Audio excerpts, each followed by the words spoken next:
Jesus. And Father God, I pray, I always give you my offering, Jesus. And why we give offering is because how much you do for us and how much you've done for us, Father God.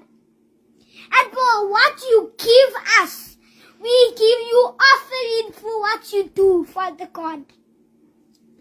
Thank you, Jesus, when you hit the Holy Spirit into me, when I had encountered you, Jesus, so you died on the cross. I hear in you. You had the power to get off the cross. But you just said in your mind, no, I am doing this for my people and for the planet to keep us safe. And after we done that, He took our sin with us, Father God. And as He died, the sins broke in pieces and fell onto the floor. Father God, we will not make any other sins, Lord. Any other sins. We don't want you to die on the cross again, Jesus.